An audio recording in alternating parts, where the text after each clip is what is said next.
Rory McIlroy just called the PGA Tour's next tournament tier a joke, in public, on the record, and 4 days later, he was standing behind the exact plan he trashed. This isn't a minor scheduling gripe. This is the sport's biggest star publicly comparing a brand new tournament tier to the Korn Ferry Tour, the developmental circuit nobody wants to be compared to. While 47 events and roughly 230 players' careers hang on how that tier actually gets built. Honestly, I think McIlroy said exactly what he believed, and then doffed out of saying it out loud again. So which is it? Did Brian Rolapp actually change McIlroy's mind, or did McIlroy just decide it wasn't worth the fight? Comment your answer right now. And stick around, because what Rolapp said about that phone call between the two of them is not what you'd expect from a tour trying to smooth things over. Here's the number that matters before anything else. The PGA Tour currently runs 47 events a season, serving about 230 players. Starting in 2028, it's splitting into two, a championship series for roughly the top 130 and a challenger series for everyone else, with limited promotion and relegation between them. Same 47 events, on paper, a completely different sport underneath. Rewind to just a few years ago and remember what the tour actually promised its players. When LIV Golf came along, the PGA Tour rushed out signature events, small fields, no cuts, guaranteed money, built to keep its biggest stars from bolting. Players bought in. They gave up depth of field and open access in exchange for a tour that could compete on money with a rival backed by a sovereign wealth fund. Now, with LIV looking far less threatening than it did in 2023, the tour is reversing almost all of it. The signature event model is getting scrapped. The promise that got players to sign on for reduced fields is quietly being abandoned for a completely different structure, one that most of the membership never voted for and won't fully understand until the fine print on eligibility gets written. If you spent 3 years reshaping your entire schedule around a promise, and then watch the people who made that promise tear up the plan and start over, would you trust the next version either? That's roughly where Rory McIlroy found himself last week, standing in a press room ahead of the US Open, getting asked about a tier of tournaments that doesn't even have a permanent name yet. He didn't hedge. Rory McIlroy has been the PGA Tour's most reliable public defender since LIV Golf launched in 2021. He sat on the Player Advisory Council for 3 years. He served 2 years on the policy board before stepping down in 2023.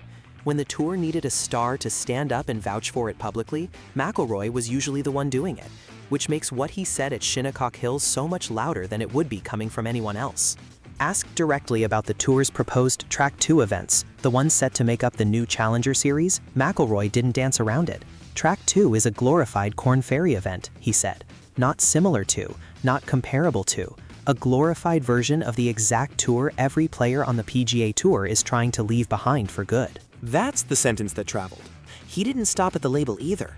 McIlroy pointed straight at a specific event to make his case concrete, the RBC Canadian Open, a tournament he's won twice in 2019 and 2022, and one he sat out entirely this year for the first time since 2018.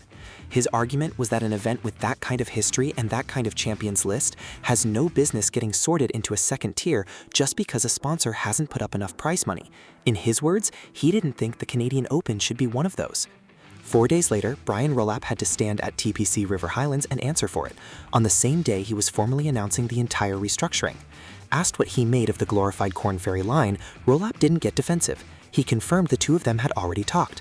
"I had a chance to speak with Rory today," he told reporters. Then he pivoted straight into the numbers, insisting the new model keeps the tour at 47 events, serving the same roughly 230 players it does now, just organized more simply. Notice what actually happened there. The tour's own commissioner didn't dispute McIlroy's criticism. He just changed the subject to a stat that doesn't actually answer whether Track 2 ends up feeling like a lesser tour. Same number of events doesn't mean the same experience if half of them come with a quarter of the prize money and none of the sport's biggest names. Now here's the part nobody's talking about, and it's the piece that actually explains everything that happened afterward. Rory McIlroy called the new tier a glorified Korn Ferry event on a Tuesday. By the following Tuesday, when the tour officially unveiled the plan, McIlroy had put out a public statement calling the announcement a positive step for professional golf. He said he was excited about the future of our sport. Same player, same week, and a complete reversal in tone, from open mockery to public endorsement. 6 days. That's the entire gap between McIlroy trashing the plan in public and standing behind it in public. What changed in those 6 days isn't a mystery. Rolapp called him. They talked. And whatever got said in that conversation was apparently enough to move the tour's loudest and most credible critic into the supportive column before the ink on the announcement was even dry. That's not McIlroy suddenly finding new information about how Track 2 would work. The eligibility rules for the Challenger Series still aren't finalized. That's a star player getting managed in real time by a commissioner who needed his public buy-in before the camera showed up. So which version of Rory McIlroy do you believe? The one who called it a glorified developmental tour, or the one who called the same plan a week later encouraging and something he's very supportive of?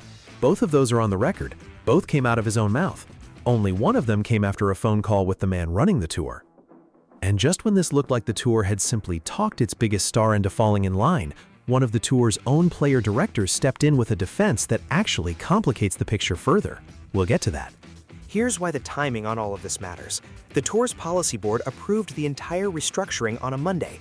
Rolapp announced it publicly the very next day, standing next to Tiger Woods, who was making his first public appearance since finishing a stint at a rehab facility following his DUI arrest earlier this year. The optics were built for maximum credibility. The game's biggest living legend, physically present, backing a plan the Future Competition Committee had spent months building under his name. That's not a small stage to walk onto with a half-finished plan, and the plan is genuinely half-finished. The Challenger Series eligibility rules aren't set, the exact promotion and relegation windows aren't set, whether current Korn Ferry Tour players, PGA Tour University grads, or DP World Tour transfers get folded into the new lower tier is still being worked out according to the tour's own reporting on the announcement. They announced the split before they finished deciding who actually falls on each side of it. That's the deadline pressure sitting underneath every quote in this story. McIlroy criticized a plan that isn't even done yet. Rolapp defended a plan that isn't even done yet. And the players who will actually be sorted into the Challenger Series, the ones without McIlroy's leverage to get a personal phone call from the commissioner, won't know which side of the line they're on until the fine print finally gets written, likely sometime before the 2028 rollout. Remember the name I held back? Maverick McNeely, a player director on the tour's policy board, the guy who's actually in the room when these rules get written. McNeely didn't defend the plan by appealing to loyalty or tour spirit. He made a structural argument instead. He pointed out that under the new system, nobody subjectively decides when a player earns a promotion. If you shoot the number and play well enough, the meritocratic framework is what decides your status, not a committee's opinion of you. That's a genuinely different kind of defense than trust the tour. It's an argument that the new system is actually fairer than what exists right now, where sponsor exemptions, alternate lists, and signature event invitations already decide who gets access long before merit enters the conversation. Does that fully answer McIlroy's criticism? Not entirely. McNeely's defense is about the pathway up. McIlroy's criticism was about the prestige of events that get placed in the lower tier, regardless of how good that pathway ends up being. A Canadian Open with a strong meritocratic promotion system attached to it can still be a Canadian Open nobody outside the top 130 ever gets to compete against, at least not until they've already climbed all the way up. McNeely is defending the latter. McIlroy was worried about what happens to the building underneath it. Step back from the Track 2 argument for a second, because the real story here isn't Rory McIlroy versus Brian Rolapp. It's the PGA Tour publicly unwinding a strategy it built its entire identity around just 3 years ago, and asking its players to trust the next version without much of a... McIlroy said something revealing in that same Shinnecock press conference, almost in passing. He admitted that watching the tour do all this restructuring work made him realize the way things were before LIV came along was actually pretty good. That's the quiet admission underneath this entire saga.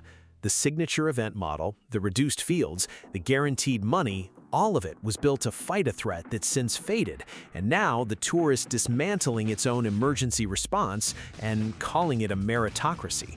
The tour didn't get talked into a better idea. It ran out of a good reason to keep the old one. That's the pattern worth watching. Not just this year, but every year the tour reshapes itself in response to whatever competitive threat is loudest at the time. Here's where this actually lands. Rory McIlroy said what he believed, got a phone call from the commissioner, and said something different in public 6 days later. That's not proof he was wrong the first time. It's proof of exactly how much leverage a phone call from McIlroy still carries at PGA Tour headquarters. Leverage most of the membership will never get to use. My final verdict, the Challenger Series will probably work fine as a pathway up for the players climbing it. Whether it works for the tournaments that get sorted into it against their will is the part nobody in this story has actually answered yet. Next time, I'm digging into exactly which events are most at risk of landing in the Challenger Series once the eligibility rules get finalized, and why the Canadian Open might not be the only historic tournament McIlroy ends up fighting for. Subscribe so you don't miss it.